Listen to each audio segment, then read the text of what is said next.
মুসা আলাইহিস সালাম আল্লাহকে জিজ্ঞাসা করেছিলেন, ও আল্লাহ, মান রফিকি ফিল জান্নাহ, জান্নাতে আমার বন্ধু কে হবে, আমার সাথী কে হবে? মুসা আলাইহিস সালাম ছিলেন কালিমুল্লাহ, আল্লাহর সাথে কথা বলতেন। ফাওহাল্লাহু ইলাইহি, আল্লাহ তাআলা মুসা আলাইহিস সালামের উপরে ওহী নাজিল করলেন, আন্নাহু ফুলানুল জাজ্জার ফি মাকানিন কাযা, অমুক বাজারে একজন গোশত বিক্রেতা কসাই আছে, সে হবে তোমার জান্নাতের সাথী। মুসা আলাইহিস সালাম অবাক হয়ে গেলেন, জান্নাতে আমার সাথী হবে, সঙ্গে হবে একজন গোশত বিক্রেতা কসাই। মুসা আলাইহিস সালাম এটা দেখার জন্য তিনি অমুক বাজারে চলে গেলেন। আল্লাহ তাআলা তাকে অ্যাড্রেস দিয়ে দিয়েছেন, ওই ঠিকানা অনুযায়ী তিনি চলে গেলেন। ফালাম্মা যাহাবা ইলাইহি, যখন মুসা আলাইহিস সালাম সেই বাজারে গেলেন, গিয়ে দেখে রাআ ইলকিল জাজ্জারু, সেই গোশত বিক্রেতা কসাইকে দেখতে পেল। তিনি দেখছেন যে সে গোশত বিক্রি করছে। গোশত বিক্রি যখন করা হয়ে গেল, কিছু গোশতের টুকরা সে থলেতে নিয়ে বাড়িতে চলে গেল, রান্না করলো। রান্না করার পরে তার আম্মাকে ওয়ায়ুনাজ্জিফুহা বিত্তুআমি ওয়াশ-শারাবি, তার আম্মাকে পানি পান করিয়ে দিল, মুখ ধুইয়ে দিল, এরপরে খাবার খাইয়ে দিল, এরপরে মুখটা আবার মুছে দিল। আর মুসা আলাইহিস সালাম পিছন থেকে দেখছিলেন। খাবার দাবার যখন শেষ হলো, ওই গোশত বিক্রেতা কসাইয়ের মা আল্লাহর কাছে দুই হাত তুলে দোয়া করলেন, সুম্মা তাকুলুল আল্লাহুম্মা ইজআল ইবনি, আল্লাহুম্মা ইজআল ইবনি রফিক মুসা। তার আম্মা আল্লাহর কাছে দোয়া করেছিলেন, আল্লাহ, আমার এই সন্তান গোশত বিক্রেতা কসাই, সে আমার দেখভাল করে, সেবা যত্ন করে, আমার এই সন্তানকে আমাদের জামানার পয়গম্বর মুসার সাথে তুমি জান্নাতের সঙ্গী করে দিও। মুসা আলাইহিস সালাম বললেন, আসল কথাটা, আসল জিনিসটা তো এখানেই। তার মা কি দোয়া করলো? মুসা আলাইহিস সালাম যখন শুনলেন, মুসা আলাইহিস সালাম সালাম দিয়ে সামনে গিয়ে বলে, কসাই, আনা মুসা, আমি হলাম মুসা আলাইহিস সালাম, তুমি হলে ইন্নাকি মান রফিকি ফিল জান্নাহ, আমি আল্লাহকে বলেছিলাম জান্নাতে কে আমার সাথী হবে, আল্লাহ তোমার ঠিকানা দিয়ে দিয়েছে, তুমি আমার জান্নাতে বন্ধু আর সাথী হবে। সুবহানাল্লাহ বলে। মুসা আলাইহিস সালাম গোশত বিক্রেতা কসাইকে বলল, ভাই, তুমি আমার সাথে জান্নাতের সাথী হবে, সঙ্গী হবে, কেন? কারণটা কি জানো? বিবারকাতি দুআই উম্মিকা, তোমার মায়ের দোয়ার বরকতে তুমি আমার সাথে জান্নাতে, তুমি আমার বন্ধু আর সাথী হবে। সুবহানাল্লাহ বলে। কোরআনের বিদ্যা আর জাগতিক বিদ্যা, এই বিষয়কে সামনে রেখে আমরা শুরুতে ভূমিকা শুনব, সব শেষে উপসংহার শুনব, মাঝখানে 4টি পয়েন্টে কথা শুনব।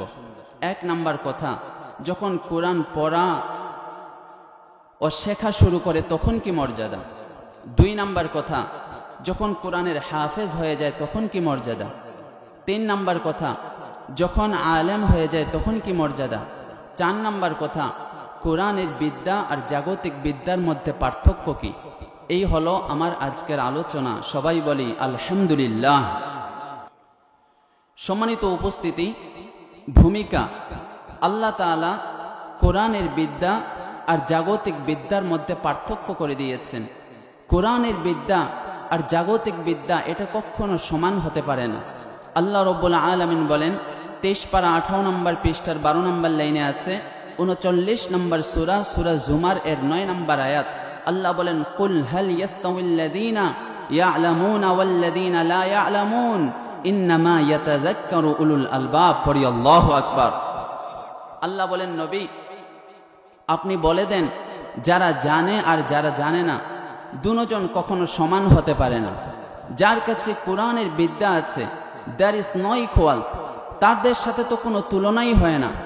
আর যার কাছে শুধুমাত্র জাগতিক বিদ্যা আছে, কোরআনের বিদ্যা নেই, ওহির বিদ্যা নেই, তাকে তো বন্ধু মানুষ বলা যায় না। আর যারা বিবেক সম্পন্ন, দ্য পিপল অফ আন্ডারস্ট্যান্ডিং, বোধগম্য মানুষ, বিবেকমান মানুষ, ইন্নামা ইয়াতাযাক্কারু উলুল আলবাব, তারাই এই কোরআনের গাইডলাইন্সগুলো, কোরআনের দিক নির্দেশনাগুলো তারাই গ্রহণ করে। সুবহানাল্লাহ বলি। যখন এই কোরআনের গাইডলাইন্সগুলো কোরআনের দিক নির্দেশনাগুলো, উপদেশ বাণীগুলো শেখার জন্য যেই মাত্র বাড়ি থেকে বের হয়, নবীজি বলেন আল্লাহ তাআলা তার জন্য জান্নাতের রাস্তা সহজ আর আসান করে দেন। সুবহানাল্লাহ বলে। বন্ধুরা আমার, কিতাবের নাম মুসলিম। ইমাম মুসলিম কিতাবুজ যিকরি ওয়াদ দুআই ওয়াত তাওবাতি ওয়াল ইস্তিগফার অধ্যায়ের বাবু ফাদলুল ইজতিমাই আলা তিলাওয়াতিল কুরআন পরিচ্ছেদের মধ্যে হাদিসটি লিখেছেন। সহিহ মুসলিম শরীফের 6746 নম্বর হাদিসের বর্ণনা। হাদিসটি বর্ণনা করেছেন বিখ্যাত সাহাবী আবু হুরায়রা রাদিয়াল্লাহু আনহু। নবীজি সাল্লাল্লাহু আলাইহি ওয়াসাল্লাম বলেন, মান সালাকা তরিকান ইয়ালতামিসু ফীহি ইলমা, যে ব্যক্তি কুরআনের বিদ্যা, ওহীর বিদ্যা, ইলমে দ্বীনের বিদ্যা অর্জন করার জন্য যেই মাত্র রাস্তা দিয়ে বের হয়েছে, নবীজি বলেন সাহহালাল্লাহু বিহি তরিকুন ইলাল জান্নাহ, আল্লাহ তাআলা তার জন্য জান্নাতে যাওয়ার রাস্তা সহজ আর আসান করে দিয়েছেন। সুবহানাল্লাহ বলেন।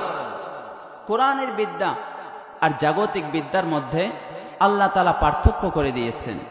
এই কোরআনের বিদ্যা যখন শেখার পড়া শুরু করে দেয় তখন কি মর্যাদা। এক নাম্বার কথা, আমি শুরুতেই বলেছি 4টা পয়েন্টে কথা বলবো।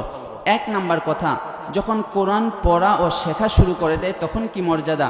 নবীজি বলেন, একটা ছেলে, একটা মেয়ে, ছাত্র ছাত্রীরা যখন কোরআন শেখার জন্য এখনো শেখা শুরু করেনি, শুধুমাত্র বাড়ি থেকে বের হওয়া শুরু করে দিয়েছে, সে আর রাস্তা দিয়ে মাটির উপরে হেঁটে হেঁটে আর পাঠশালায় আসে না। নবীজি বলেন তাদেরকে খুশি করার জন্য ফেরেশতারা নূরের পাখা বিছিয়ে দেয়, আর পাখার উপরে হেঁটে হেঁটে তারা মাদ্রাসায় কোরআন শিক্ষার জন্য চলে আসে। সুবহানাল্লাহ বলি। বন্ধুরা আমার, কিতাবের নাম আবু দাউদ। ইমাম আবু দাউদ কিতাবুল ইলম অধ্যায়ের বাবুল হাসি আলা তলাবিল ইলম পরিচ্ছেদের মধ্যে হাদিসটি লিখেছেন। সুনানে আবু দাউদ শরীফের 3641 নম্বর হাদিসের বর্ণনা। হাদিসটি বর্ণনা করেছেন আবু দারদা রাদিয়াল্লাহু আনহু। নবীজি সাল্লাল্লাহু আলাইহি ওয়াসাল্লাম বলেন, ইন্নাল মালাইকাতা লা তাদউ আজনিহাতাহা রিদান লিতালিবিল ইলম। পড়েন আল্লাহু আকবার। নবীজি বলেন, যখন কোরআনের বিদ্যা অর্জনকারী ছাত্র ছাত্রীরা রাস্তা দিয়ে বের হয়, তারা রাস্তা দিয়ে হেঁটে হেঁটে আসে না, তাদেরকে খুশি করার জন্য নূরের ফেরেশতারা পাখা বিছিয়ে দেয়, আর এই পাখার উপরে হেঁটে হেঁটে তারা কোরআন শিক্ষার জন্য পাঠশালায় চলে আসে। সুবহানাল্লাহ বলে। এখনো পড়া শুরু করে নাই, শুধুমাত্র আসা শুরু করেছে, মর্যাদা বাড়া শুরু হয়ে গেছে। সুবহানাল্লাহ বললেন না মজা করে? মাদ্রাসায় এসে যখন আলিফ, বা, তা, সা, জিম পড়া শুরু করেছে, নবীজি বলেন অক্ষরে অক্ষরে 10টি নেকি করে লেখা শুরু হয়ে গেছে। সুবহানাল্লাহ বললেন না? আলিফুন বা, তাউন সা, জিমুন হাউন খাউন দাল, জালুন র, ঝাউন সিন, শিনুন সাদুন দাদুন ত, জাউন আইন, গাইনুন ফা, কাফুন কাফুন লামুন মিম, নুনুন হা, ওয়াউন ইয়া, হাযি হুরুফুল হিজা। পড়ি আল্লাহু আকবার। আমরা যে আলিফ থেকে ইয়া পর্যন্ত পড়লাম, অক্ষরে অক্ষরে 10টি করে নেকি পেলাম। সুবহানাল্লাহ বলেন। বন্ধুরা আমার, কিতাবের নাম তিরমিজি। ইমাম তিরমিজি আবওয়াবু ফাদাইলিল কুরআন অধ্যায়ের বাবু মা জাআ ফিমান করাআল হরফাম মিনাল কুরআনি মা লাহু মিনাল আজরি পরিচ্ছেদের মধ্যে হাদিসটি লিখেছেন। সুনানে তিরমিজি শরীফে 2910 নম্বর হাদিসের বর্ণনা। হাদিসটি বর্ণনা করেছেন আব্দুল্লাহ বিন মাসউদ রাদিয়াল্লাহু আনহু। নবীজি সাল্লাল্লাহু আলাইহি ওয়াসাল্লাম বলেন, মান করাআল কুরআন হরফাম মিনাল কুরআনি মা লাহু মিনাল আজরি, যে ব্যক্তি কোরআন থেকে একটি অক্ষর পড়বে, আল্লাহ তাআলা তাকে একটি সওয়াব দান করবেন। ফালাহু বিহি হাসানাতুন ওয়াল হাসানাতু বিআশরি আমসালিহা। নবীজি বলেন ওই একটি সওয়াবকে 10টি সওয়াব করে দেওয়া হবে। সুবহানাল্লাহ বলেন। আল্লাহ রাব্বুল আলামিন বলেন, 8 পারা 9 নম্বর পৃষ্ঠা 6 নম্বর লাইনে আছে, 6 নম্বর সূরা আনআমের 160 নম্বর আয়াত, মান জাআ বিল হাসানাতি ফালাহু আশরু আমসালিহা ومن جاء بالسيئة فلا يجزى إلا مثلها وهم لا يظلمون জোরে বলি আল্লাহু আকবার। আল্লাহ বলেন মান জাআ বিল হাসানাতি ফালাহু আশরু আমসালিহা, যে ব্যক্তি একটি সওয়াব করে আল্লাহ তাআলা তাকে 10টি সওয়াব লিখে দেয়। আবার হাদিসে কুদসিতে এসেছে কেউ যখন একটা সওয়াব করে 10টি সওয়াব দেওয়া হয়, আর কেউ যখন একটি গুনাহ করে একটি গুনাহ লেখা হয়, 10টি লেখা হয় না। সুবহানাল্লাহ বললেন না? মানে লা ইউজলামুন, কোনো জুলুম করা হয় না। আপনার যদি 10টি সওয়াব থাকে, এটিকে কাটায় 5টি করা হয় না, আর একটি গুনাহ করলে 10টি লেখা হয় না। তাহলে একটি অক্ষর পড়লে 10টি সওয়াব। সবাই মজা করে বলেন তো সুবহানাল্লাহ। একটি অক্ষর পড়লে কয়টি সওয়াব? সবাই বলেন কয়টি সওয়াব? 10টি সওয়াব। 10টি সওয়াব কেন? কারণ এই কোরআন আল্লাহ তাআলা নিজেই শিক্ষা দিয়েছেন, এজন্য একটি অক্ষর পড়লেই 10টি করে সওয়াব দেওয়া হয়। সুবহানাল্লাহ বলেন জোরে করে। আল্লাহ রাব্বুল আলামিন বলেন 27 পারা 10 নম্বর পৃষ্ঠা 10 নম্বর লাইনে আছে 55 নম্বর সূরা, সূরা আর-রহমান। আর-রহমানু আল্লামাল কুরআনা খালাকাল ইনসানা আল্লামাহুল বায়ান। জোরে বলি আল্লাহু আকবার।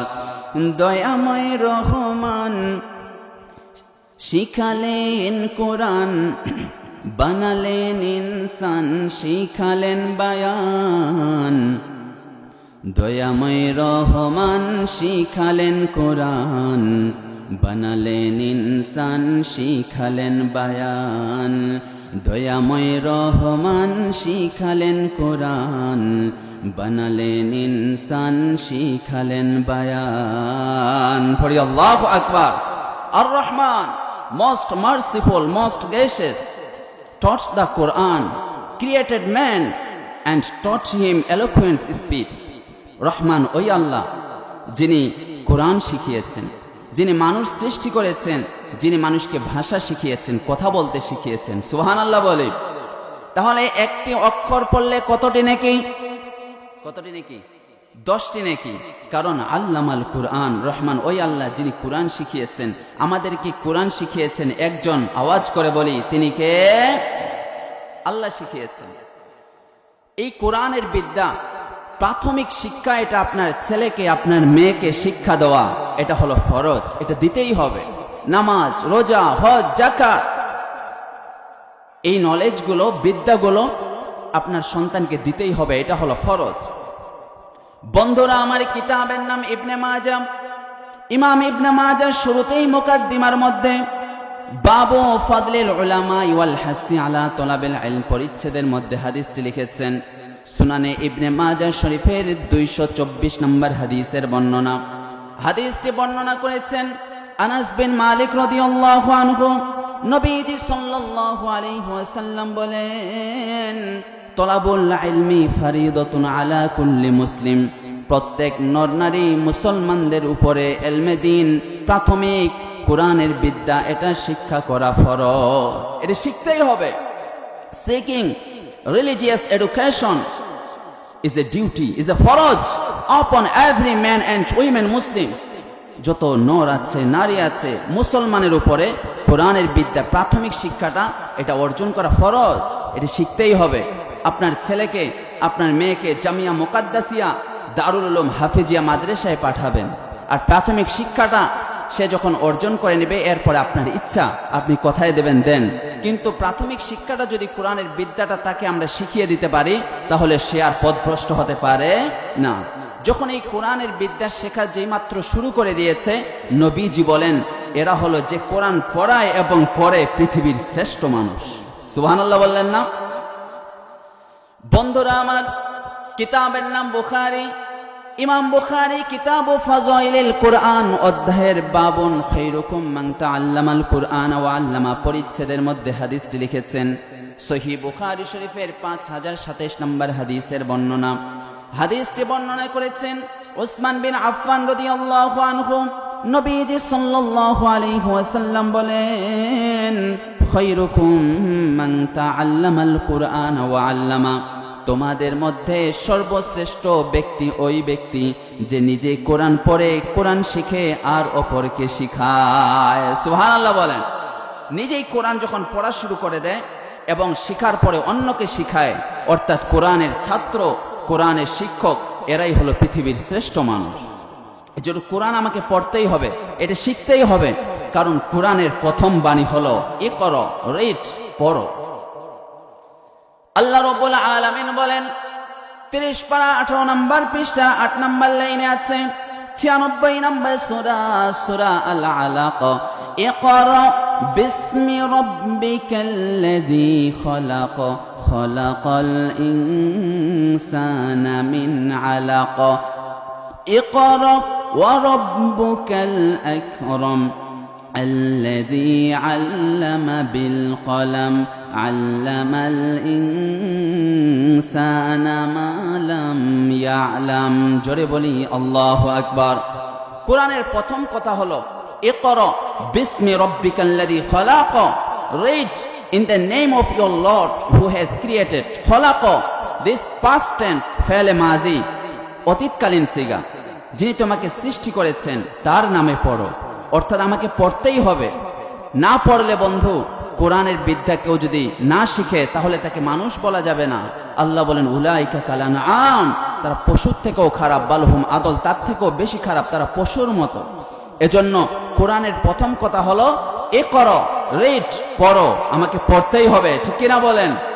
আল কোরআনের প্রথম বাণী পড়ো, আল হাদিসে নবীর কথা পড়ো, আল কোরআনের প্রথম বাণী পড়ো, আল হাদিসে নবীর কথা পড়ো, পরে পরে শিখো, শিখে শিখে তুমি তোমার নিজের জীবন গড়ো।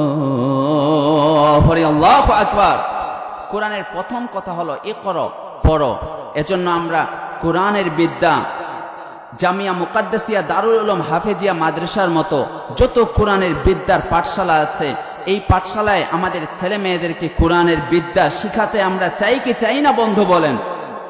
আপনার ছেলেটাকে, আপনার মেয়েটাকে, আপনার নাতি নাতনিকে এই মাদ্রাসায় পাঠাবেন, প্রাথমিক শিক্ষাটা আপনাকে অবশ্যই দিতেই হবে, এটা ফরজ। যদি এই প্রাথমিক শিক্ষাটা আমরা না দিতে পারি তাহলে মানুষ বলা যাবে না বন্ধু। আমাদের ছেলেকে, আমাদের মেয়েকে মানুষের মতো মানুষ করার জন্য কোরআনের বিদ্যা আমরা শিক্ষা দিতে চাই কি চাই না বলেন? আল্লাহ তুমি কবুল করো, পড়ে না আমিন। তাহলে 1 নম্বর কথা, যখন কোরআন পড়া শুরু করে দিয়েছে, শেখা শুরু করে দিয়েছে, the best people in the world, পৃথিবীর শ্রেষ্ঠ মানুষ এরা হয়ে গেছে। সুবহানাল্লাহ বলে। 2 নম্বর কথা, যখন কোরআন হেফজ করে, মুখস্থ করে কোরআনের হাফেজ হয়ে যায় তখন কি মর্যাদা।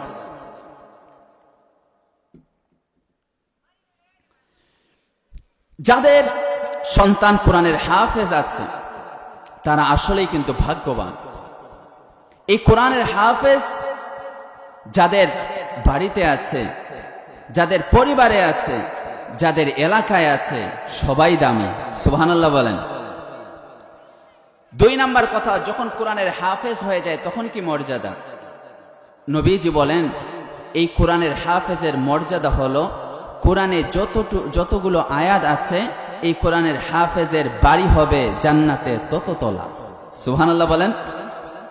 বন্ধুরা আমার, কিতাবের নাম আবু দাউদ, ইমাম আবু দাউদ কিতাবুস সালাহ অধ্যায়ের বাবু ইস্তিহবাবিত তারতিলিল কুরআন পরিচ্ছেদের মধ্যে হাদিসটি লিখেছেন। সুনানে আবু দাউদ শরীফের 1464 নম্বর হাদিসের বর্ণনা। হাদিসটি বর্ণনা করেছেন আব্দুল্লাহ বিন আমর রাদিয়াল্লাহু আনহু। নবীজি সাল্লাল্লাহু আলাইহি ওয়াসাল্লাম বলেন, ইকালু লিসাহিবিল কুরআন ইকরা ওয়ারতাকি ওয়ারাত্তিল কামা কুনতা তুরাত্তিলু ফিদ দুনিয়া ফাইন্না মানজিলাকা ইনদা আখিরি আয়াতিন তাকরাউহা। কোরআনের হাফেজকে বলা হবে ইকরা ওয়ারতাকি, পড়ো আর 1 তলা করে উঠো, পড়ো আর 1 তলা করে উঠো। হাফেজ সাহেব একটা করে আয়াত বলবে আর 1 তলা করে উপরে উঠবে। কিভাবে? রত্তিল কামা কুনতা তুরাত্তিলু ফিদ দুনিয়া, দুনিয়াতে তুমি যেভাবে কোরআন শিখেছো, যেভাবে পড়েছো, এভাবে শুধু পড়তে থাকো আর 1 তলা করে উপরে উঠতে থাকো। এই হাফেজের মর্যাদা কোথায় গিয়ে শেষ হবে জানেন নাকি? নবীজি বলেন, ফা ইন্না মানজিলাকা ইনদা আখিরি আয়াতিন তাকরাউহা। কোরআনের আয়াত যেখানে গিয়ে শেষ হবে, কোরআনের হাফেজের বাড়ি জান্নাতে সেখানে গিয়ে শেষ হবে। অর্থাৎ কোরআনের মধ্যে মশহুর মত আছে ৬৬৬৬টি আয়াত আছে, আবার বিশুদ্ধ মত হলো ৬২৩৬টি আয়াত আছে। কোরআনের হাফেজ কিয়ামতের দিন কোরআনের আয়াতগুলো বিসমিল্লাহির রহমানির রহিম থেকে শুরু করবে, মিনাল জিন্নাতি ওয়ান নাস গিয়ে শেষ করবে। আয়াত যেখানে গিয়ে শেষ হবে, কোরআনের হাফেজের বাড়ি জান্নাতে তত তোলা হবে। সুবহানাল্লাহ বলে। এজন্য আমরা জামিয়া মুকাদ্দাসিয়া দারুল উলুম হাফেজিয়া মাদ্রাসায় আমরা সন্তানগুলোকে কোরআনের হাফেজ বানাতে চাই কি চাই না? কোরআনের হাফেজ বানালে এই হাফেজের মর্যাদা হয়ে যাবে। আর এই সন্তানগুলো বাধ্য সন্তান হবে, মা বাবার বাধ্য সন্তান হবে, মা বাবার খেদমত করবে, দেখভাল করবে, মা বাবার কখনো অবাধ্য হবে না। মায়ের দোয়া, বাবার দোয়া, এটা পৃথিবীর সর্বশ্রেষ্ঠ দোয়া। বন্ধুরা আমার, খেয়াল করে কথাগুলো শুনতে হবে। হেফজ বিভাগে যারা পড়ে, পৃথিবী যখন ঘুমায় তখন তারা মাদ্রাসায় জাগ্রত হয়ে ঠান্ডা পানিতে উজু করে কোরআন মুখস্থ করা শুরু করে দেয়। আর ওইদিকে হাফেজের মা তাহাজ্জুদের মুসল্লায় বসে এই ছেলেটার জন্য দোয়া করে, আল্লাহ আমার ছেলেটা এই কনকনে শীতের দিনে সে হয়তো এখন তাহাজ্জুদের সময় মাদ্রাসায় কোরআন হেফজ করেছে, মুখস্থ করেছে, এগুলো এখন নতুন সবক দেবে, আল্লাহ তুমি আমার সন্তানটাকে কবুল করে নাও। যেই মা তাহাজ্জুদের মুসল্লায় সন্তানের জন্য দোয়া করে, এই সন্তানটাকে আল্লাহ তাআলা কবুল করে নেয় হাফেজ হিসাবে। সুবহানাল্লাহ বলে। যারা কোরআনের হাফেজ হয় এরা মা বাবার দোয়া নিতে পারে, মা বাবা তাদের প্রতি সন্তুষ্ট হয়ে থাকে। মা বাপ যদি দোয়া করে, মা যদি দোয়া করে, বাবা যদি দোয়া করে, এই দোয়াটা সরাসরি কবুল হয়ে যায়। সুবহানাল্লাহ বলে। মায়ের দোয়া আর বাবার দোয়া, এটা দৃষ্টান্ত হলো তরমুজ আর চাকুর মতো। তরমুজ নিচে রেখে উপর দিয়ে চাকু যদি চাপ দেন, তরমুজ কাটা যায় কি যায় না? আবার চাকু আর ছুরিটা যদি নিচে রাখেন, উপর দিয়ে তরমুজটাকে দাবা দেন, এরপরেও কাটবে। অর্থাৎ মা বাবা যদি দোয়া করে এটাও কবুল, আর মা বাবা যদি বদদোয়া করে এটাও কবুল হয়ে যাবে। মা যদি দোয়া করে তাহলে কোরআনের হাফেজ হওয়া সম্ভব, ইনশাআল্লাহ আল্লাহ তাআলা কবুল করে নেবেন। এজন্য পর্দা আলেন আমার মায়েরা, আমার বোনেরা, সন্তানের জন্য চোখের পানি ছেড়ে দিয়ে প্রাণ ভরে তাহাজ্জুদের সময় দোয়া করব, আল্লাহ আমার ছেলেটা কোরআনের হাফেজ হওয়ার জন্য হেফজ বিভাগে পড়ে, তুমি আমার সন্তানটাকে কবুল করে নাও।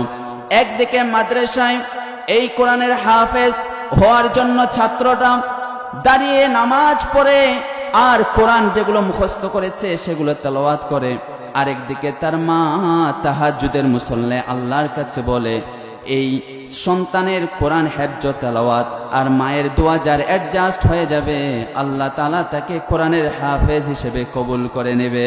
সুবহানাল্লাহ বলে। মায়ের দোয়ার অনেক দাম।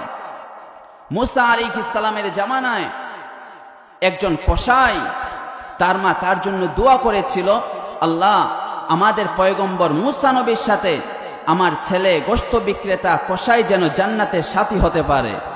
এই গোশত বিক্রেতা কসাইয়ের দোয়া, কসাইয়ের মায়ের দোয়া আল্লাহ তাআলা কবুল করে নিয়েছেন। সুবহানাল্লাহ বলে।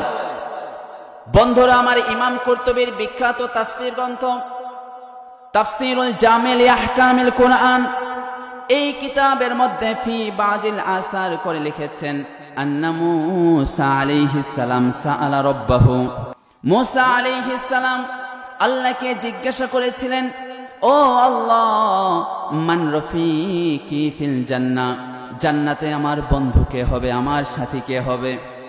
মুসা আলাইহিস সালাম ছিলেন কালিমুল্লাহ, আল্লাহর সাথে কথা বলতেন। ফাওহাল্লাহু ইলাইহি, আল্লাহ তাআলা মুসা আলাইহিস সালামের উপরে ওহী নাজিল করলেন, আন্নাহু ফুলানুল জাজ্জার ফি মাকানিন কাযা, অমুক বাজারে একজন গোশত বিক্রেতা কসাই আছে, সে হবে তোমার জান্নাতের সাথী। মুসা আলাইহিস সালাম অবাক হয়ে গেলেন, জান্নাতে আমার সাথী হবে, সঙ্গে হবে একজন গোশত বিক্রেতা কসাই। মুসা আলাইহিস সালাম এটা দেখার জন্য তিনি অমুক বাজারে চলে গেলেন। আল্লাহ তাআলা তাকে অ্যাড্রেস দিয়ে দিয়েছেন, ওই ঠিকানা অনুযায়ী তিনি চলে গেলেন। ফালাম্মা যাহাবা ইলাইহি, যখন মুসা আলাইহিস সালাম সেই বাজারে গেলেন, গিয়ে দেখে রোয়া ইউলকিল জাজ্জারু, সেই গোশত বিক্রেতা কসাইকে দেখতে পেল। তিনি দেখছেন যে সে গোশত বিক্রি করছে। গোশত বিক্রি যখন করা হয়ে গেল, কিছু গোশতের টুকরা সে থলেতে নিয়ে বাড়িতে চলে গেল, রান্না করলো। রান্না করার পরে তার আম্মাকে ওয়ায়ুনাজ্জিফুহা বিত্তুআমি ওয়াশ-শারাবি, তার আম্মাকে পানি পান করিয়ে দিল, মুখ ধুইয়ে দিল, এরপরে খাবার খাইয়ে দিল, এরপরে মুখটা আবার মুছে দিল। আর মূসা আলাইহিস সালাম পিছন থেকে দেখছিলেন। খাবার দাবার যখন শেষ হলো, ওই গোশত বিক্রেতা কষের মা আল্লাহর কাছে দুই হাত তুলে দোয়া করলেন। সুম্মা তাকুলুল আল্লাহুম্মা ইজআল ইবনি আল্লাহুম্মা ইজআল ইবনি রফিক মূসা। তার আম্মা আল্লাহর কাছে দোয়া করেছিলেন, আল্লাহ, আমার এই সন্তান গোশত বিক্রেতা কসাই, সে আমার দেখভাল করে, সেবা যত্ন করে। আমার এই সন্তানকে আমাদের জামানার পয়গম্বর মূসার সাথে তুমি জান্নাতের সঙ্গী করে দিও। মূসা আলাইহিস সালাম বললেন, আসল কথাটা, আসল জিনিসটা তো এখানেই।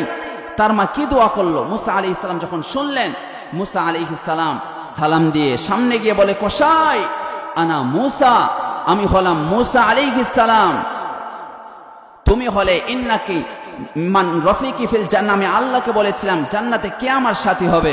আল্লাহ তোমার ঠিকানা দিয়ে দিয়েছে, তুমি আমার জান্নাতে বন্ধু আর সাথী হবে। সুবহানাল্লাহ বলে মূসা আলাইহিস সালাম গোশত বিক্রেতা কসাইকে বলল, ভাই, তুমি আমার সাথে জান্নাতের সাথী হবে, সঙ্গী হবে। কেন? কারণটা কি জানো? বিবারকাতি দুআই উম্মিকা, তোমার মায়ের দোয়ার বরকতে তুমি আমার সাথে জান্নাতে, তুমি আমার বন্ধু আর সাথী হবে। সুবহানাল্লাহ বলে। তাহলে মায়ের দোয়া, বাবার দোয়া পৃথিবীর সেরা দোয়া। দোয়া করলেই কবুল হয়ে যায়। এই জন্য যেই মায়েরা, যেই বোনেরা সন্তানের জন্য দোয়া করে, আল্লাহ, আমার সন্তানটাকে এই মাতাসাগর বড়দিঘি জামিয়া মুকাদ্দাসিয়া দারুল উলুম হাফিজিয়া মাদ্রাসায় সন্তানটাকে দিয়েছি, আল্লাহ, তুমি কোরআনের হাফেজ হিসেবে কবুল করে নাও। যেই মা সন্তানের জন্য দোয়া করতে পেরেছে, আল্লাহ তাআলা এই সন্তানকে কবুল আর মঞ্জুর করে নেয়। এজন্য আমার মায়েরা, আমার বোনেরা সন্তানের জন্য প্রাণ ভরে দোয়া করব। তাহলে কোরআনের হাফেজ হলে এই সন্তানগুলো মায়ের বাধ্য সন্তান হয়, বাবার বাধ্য সন্তান হয়। এরা কখনো মা বাবাকে বৃদ্ধাশ্রমে দিয়ে আসে না। শুধু যে হাফেজের মর্যাদা, হাফেজের মর্যাদা কি বললাম? জান্নাতে তাদের বাড়ি হবে কত তলা? কোরআনে যতগুলো আয়াত আছে তত তলা হবে তার জান্নাতে বাড়ি। শুধু হাফেজের মর্যাদা নয়, তার মা বাবারও মর্যাদা। বন্ধুরা, আমার কিতাবের নাম আবু দাউদ, ইমাম আবু দাউদ কিতাবুস সালাহ অধ্যায়ের বাবু ফি সওয়াবিল কিরাআতি পরিচ্ছেদের মধ্যে হাদিসটি লিখেছেন। সুনানে আবু দাউদ শরীফের 1453 নম্বর হাদিসের বর্ণনা। হাদিসটি বর্ণনা করেছেন সাহাল বিন মুআজ আল জুহানী রাদিয়াল্লাহু আনহু। নবীজি সাল্লাল্লাহু আলাইহি ওয়াসাল্লাম বলেন, মান ক্বরাআল কুরআন ওয়া আমিলা বিমা ফিহি, যে কোরআন পড়েছে, কোরআন শিখেছে, কোরআন অনুযায়ী আমল করেছে, কিয়ামতের দিন তার মা বাবার কি মর্যাদা হবে জানেন নাকি? উলবিসা ওয়ালিদাহু তাজান ইয়াউমাল কিয়ামা, কিয়ামতের দিন এই কোরআনের হাফেজের মা বাবাকে দুইটি নূরের মুকুট পরিয়ে দেওয়া হবে। সুবহানাল্লাহ বলে। কোরআনের হাফেজের মা বাবার কি মর্যাদা! এই দুইটা টুপির কেমন আলো হবে জানেন নাকি? যাউহু আহসানু মিন যাউইশ শামস। এই কোরআনের হাফেজের মা বাবাকে যেই দুই নূরের মুকুট পরানো হবে, তার আলো হবে সূর্যের আলোর চাইতেও বেশি আলো। নবীজি বলেন, যাউহু আহসানু মিন যাউইশ শামস ফি বুয়ুতিদ দুনিয়া। তোমাদের ঘরে যদি সূর্যটাকে ঢুকিয়ে দেওয়া হয় তাহলে কেমন আলো হবে? মাইল উপরে থাকা সত্ত্বেও এই সূর্যের কত আলো। এই সূর্যটাকে যদি তোমাদের ঘরে ঢুকিয়ে দেওয়া হয় তাহলে কেমন আলো হবে? তার থেকেও বেশি আলো হবে হাফেজের মা বাবাকে যেই দুইটি নূরের মুকুট পরানো হবে। সুবহানাল্লাহ বলেন। নবীজি বলেন, লাউ কানাত ফীকুম ফামা যান্নুকুমুল্লাযী আমিলা বিহাযা। হাফেজের মা বাবার যদি এমন সম্মান হয়, তাহলে যে নিজেই হাফেজ হয়ে গিয়েছে তার কেমন মর্যাদা আর সম্মান হবে। আল্লাহু আকবার। এই কোরআনের হাফেজের মর্যাদা এটা আমাদের জানার দরকার আছে না নাই বলেন? বন্ধুরা আমার, ইমাম হাম্বলের বিখ্যাত গ্রন্থ মুসনাদে আহমদ, এই কিতাবের 22,950 নম্বর হাদিসের বর্ণনা, কিতাবু মুসনাদিল আনসার অধ্যায়ের মধ্যে হাদিসটি লিখেছেন। হাদিসটি বর্ণনা করেছেন বুরাইদা রাদিয়াল্লাহু আনহু। কিয়ামতের দিন এই কোরআনের হাফেজকে বলবে, হাল তারিফুনি, আমাকে চিনতে পেরেছো? কোরআনের হাফেজ বলবে, মা আরিফুকা, না তোমাকে আমি চিনতে পারি নাই। কোরআন তখন নিজের পরিচয় দিবে, আনা সাহিবুকাল কোরআন, আমি হলাম তোমার দুনিয়ার সাথী আল কোরআন। সুবহানাল্লাহ বলেন। আল্লাযী আজমাআতুকা ফিল হাওয়াজির ওয়া আসহারতু লাইলাক, আমি তোমাকে দিনের বেলা খাইতে দিই নাই, তুমি ক্ষুধার্ত অবস্থায় খেয়ে না খেয়ে আমাকে তুমি তেলাওয়াত করেছিলে। আমি তোমাকে রাতের বেলা ঘুমাতে দেই নাই, তুমি তাহাজ্জুদের মুসল্লায় দাঁড়িয়ে তুমি আমাকে তেলাওয়াত করেছিলে। কোরআনের হাফেজ অবাক হয়ে যাবে যখন কোরআনের হাফেজকে কোরআন নিজেই পরিচয় দেবে। ওই সময় ফায়ুতুল মুলকা বিয়ামিনিহি ওয়াল খুলদা বিশিমালিহি, হাফেজের ডান হাতে জান্নাতের মালিকানা বুঝিয়ে দেওয়া হবে, আর বাম হাতে চিরস্থায়ী থাকার সার্টিফিকেট দিয়ে দেওয়া হবে। আল্লাহু আকবার। শুধু তাই নয়, কোরআনের হাফেজের মাথায় ওই ইউদউ আলা রাসিহি তাজুল ওয়াকার, নূরের পাগড়ি আর টুপি পরিয়ে দেওয়া হবে। আপনাদের মাদ্রাসায় যখন জলসায় কোরআনের হাফেজদের পাগড়ি মাথায় দেওয়া হয় কি হয় না? কিয়ামতের দিন এই নূরের পাগড়ি পরিয়ে দেওয়া হবে। আর তার মা বাবার কি সম্মান হবে! নবীজি বলেন, ওয়া ইউসা ওয়ালিদাহু হুল্লাতাইন, কোরআনের হাফেজের মা বাবাকে দুইটি জান্নাতি দুই জোড়া পোশাক পরিয়ে দেওয়া হবে। লা ইউকাওয়ামু লাহুমা আহলুদ দুনিয়া, এই দুই জোড়া পোশাক দুনিয়ার কোন কোটিপতির কেনার কারো সামর্থ্য নাই। সুবহানাল্লাহ বলেন। আজকে অনেক কষ্ট করে, অনেক ত্যাগ স্বীকার করে, খেয়ে না খেয়ে টাকা পয়সা জমা করে ছেলেটাকে কোরআনের হাফেজ বানানোর জন্য খরচ করছেন। বন্ধু, কিয়ামতের দিন এমন পোশাক আপনাকে পরিধান করানো হবে, পৃথিবীতে কারো কেনার এটা সামর্থ্য থাকবে না। কোরআনের হাফেজের মা বাবা অবাক হয়ে যাবে। আমার গলাটা খুব টানতেছে, এজন্য তেলাওয়াত করতে পারছি না। যাই হোক, আপনাদের মনোযোগ আছে তো বন্ধু? কোরআনের হাফেজের মা বাবা অবাক হয়ে যাবে। কোরআনের হাফেজের মা বাবা বলবে, বিমা কুসিনা হাদিহি, এত দামি দামি পোশাক আমাকে কেন পরানো হচ্ছে? ফায়ুকালু বিআখযি ওয়ালাদিকুমাল কুরআন, কোরআনের হাফেজের মা বাবাকে বলা হবে, ওই যে তোমার সন্তানকে তোমরা মা বাবা কোরআনের হাফেজ বানিয়েছো, তাই তোমাদেরকে এই মর্যাদাপূর্ণ এই লেবাস, জান্নাতি লেবাস পরিয়ে দেওয়া হয়েছে। সুবহানাল্লাহ বলে। তাহলে কোরআনের হাফেজের মর্যাদা, কোরআনের মা বাবার মর্যাদা, কোরআনের হাফেজ যেই পরিবারে থাকে এই পরিবারেরও মর্যাদা। সুবহানাল্লাহ বলেন। বন্ধুরা আমার, কিতাবের নাম তিরমিজি। ইমাম তিরমিজি আবওয়াবু ফাদাইলিল কুরআন অধ্যায়ের বাবু ফাদলি কারিল কুরআন পরিচ্ছেদের মধ্যে হাদিসটি লিখেছেন। সুনানে তিরমিজি শরীফের 2905 নম্বর হাদিসের বর্ণনা।